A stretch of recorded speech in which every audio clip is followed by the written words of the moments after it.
this is a video that I wanted to make because I do want to be more positive on my channel. And, not to say I'm a majority negative person on this channel. It's just that, I just like, more positive content would be nice. So, this video is a little bit hard for me to make because I'm basically describing my experience with something that you kind of understand why it's hard to make. I guess if you kind of read into the subtext of this video, but what we're talking about is how the movie Blinded by the Light and Bruce Springsteen changed my life for a while.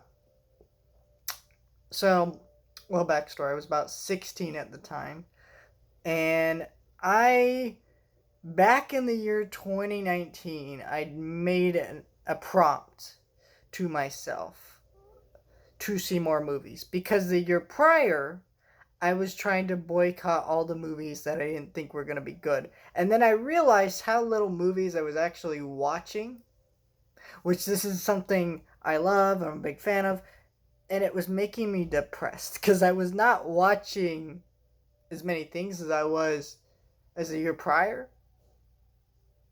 So I was like, okay, 2019, let's do it. So I started seeing more movies, started putting out more videos on the channel.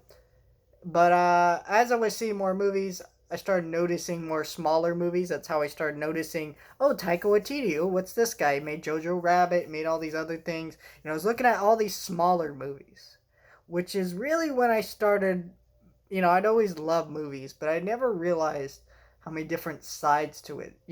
When you're young, you just watch all the big and popular movies. Like, of course, you're going to go see Star Wars. Everybody loves Star Wars, right? You're not going to go look for the smaller movies. You're not really going to know about, like, the oldest movie that's, like, some cinematic masterpiece that like, is a classic. You're not really going to do that. So this is really where my exploits through the film libraries really started, right? Because this is the time where I started watching indie movies for the first time. Not saying that I hadn't done that before, but it was like the first time that I could acknowledge to myself, oh, I'm seeing a different kind of movie, and I was seeing smaller movies. I was doing this, and now I review a lot of those. I just reviewed Come On, Come On. I talked about Belfast, all these other things, right? I'm noticing these things and paying attention to these things, and it really started with this movie, which I saw the trailers for, and a little backstory. So I was going through a music love phase at the time, which I still am in now. I own a lot of records and CDs and different bands and memorabilia and blah blah. I listen to a lot of different genres of music. If you want to know the main thing I listen to, it's mostly like classic rock and stuff. But I do listen to like rap, jazz, and all kinds of stuff, like different genres, right? So part of that was also with movies too, though, because I saw Bohemian Rhapsody. I was a little bit on the hype train of that. Now, I'm not saying that was a great movie. It was not. It was a bad movie. But it was like, oh, at least got me on the bandwagon of listening to Queen again, and then that got me onto other artists, and then, it started this whole menagerie of different things, right? And that was when I discovered the trailer for this movie, Blind by the Light. And I'm like, oh, this movie has music about this guy, Bruce Springsteen. I didn't really pay much attention to the trailer, so I just assumed the movie was about Bruce Springsteen. And it wasn't. What this movie is actually about is about a kid from Pakistan kid and his family. And this movie was based on his real events of how he discovered Bruce Springsteen, kind of changed his life. Basically, this kid is an insecure kid who has a religious family who, like, they value, their traditions and in their, the older values and things like that. And he's trying to fit in with the now and figure himself out. He wants to be a writer. No one understands it. He has this love for Bruce Springsteen. No one understands it. And so basically this movie broke me because I'm not going to state what religion I was part of, but I was part of one for many years. And when I was watching this kid who really loves something and has a family that's tearing him down and then has to eventually like grow to like understand, It broke me because that's what I wanted at the time. And that's what the movie was about, was like basically someone growing more confidence in through someone else's piece of art. And that's basically, look behind me. That's that's just one shelf of three, if not another one that's going to go right there. Right? I have a lot of movies. It's an art form that I care deeply about. I watch a lot of movies. I own a lot of movies. I review a lot of movies, right? And not everyone's gonna understand that.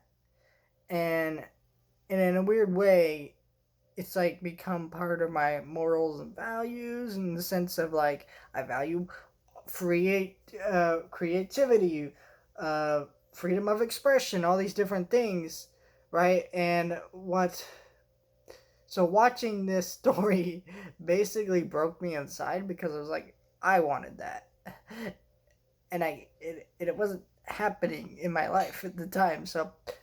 Um, so then I obviously through the movie I was like, oh, this Bruce Springsteen guy sounds really good. So I started listening to a lot of his music, and a lot of his music started to hit me, and I was like, holy shit, this guy's described my real life. And then it was like, and even in the movie, that's what the kid says. Like in the movie, he says, it's like he knows everything I've ever felt, right? Like that feeling. It's a, that's it was just like whoa, and so both of these things really connected with me because I was dealing with something weird in my life, and they basically helped me discover where I was at in my life and kind of find out who I am, which is funny because that's what the movie's about. And then because through the movie being about that, it made me do that, and it was like, wow. And I basically went through the journey in the movie that the kid did. it it's such a weird thing to describe because like you sound like a crazy person, right? Because it's just a fictional movie. It's not meant of course movies can relate to people, but I don't think it was ever meant to relate to me the way it did. But it did, and it pretty much changed my life. It was like, oh, it's how I realized that I'm kind of not part of this religion. I'm different. I like all these different things. It made me, grow better appreciation for myself. And that's another thing that the kid does in the movie. He wants to be a writer. He grows an appreciation for the fact that he's a writer, and like grows to accept that. And he starts writing better and improving and all these different things. All these things come about through this, and it's just like, it's amazing. And yeah, I don't know. That's kind of my experience with this movie. I just wanted to like explain that. That's why when the movie came out, I didn't review it because like I could have reviewed it, but like it would be me going, this movie's okay, it's all right, it's pretty good. It has a lot going for it. Bruce Springsteen, blah blah blah. Like I could have reviewed it, so the acting was fine, whatever. But everything that I would have wanted to say would have been like a personal perspective. So really, I would have been like, I probably would have given the movie like a C. Like it's a passable, fine movie. You know how many times I rewatched that movie since I saw it twice? I don't even own the movie, which I will eventually. Like that's me. That's a movie that means something so personal. It's like, of course, I have to have it in my collection, but I don't own it. I haven't rewatched it that often. Like that's the truth of it, is that this, it's a good movie, all that stuff for what it is, but it's not a great movie. It's not a very rewatchable movie. But so like to review it is like I'm not going to break down my personal perspective with it because it's like, well, okay, if I go into that, then it's like, you know, I'm going to set people up for something that they can't really have, right? They don't have this perspective and background that I had that made me feel this way watching this movie. So they're not going to feel the same thing. So I can't review it like that. So I was just like, nah, I'm not going to review it. But it did like fundamentally change my life in a way. And it was a weird, shocking moment in my life. I almost wanted to cry in the movie theater. I did not. But yeah, that was like, wow. Um, and so and that's the one thing I do want to note that people should say about being critics. No matter how bad a film is, it can mean so much to another person. I'm not saying that you shouldn't review films negatively because of that, because I think there are critics that try to do that. They're like, "Oh, this film can mean something to somebody." Who gives a shit? If the movie is bad, review it as bad. Like, don't sugarcoat it. But I do want to say we shouldn't harass people for liking movies, you know, because again, this is not a movie that I've watched a bunch. If you haven't seen it, I recommend at least one watch. It's a decent watch. But you know, it's like not a great movie. It's just a movie that changed my life and it helped me change perspectives and kind of figure out what I was doing at the time. Because I was like in between of understanding what I'm doing here, what I'm doing there, and I was trying to figure out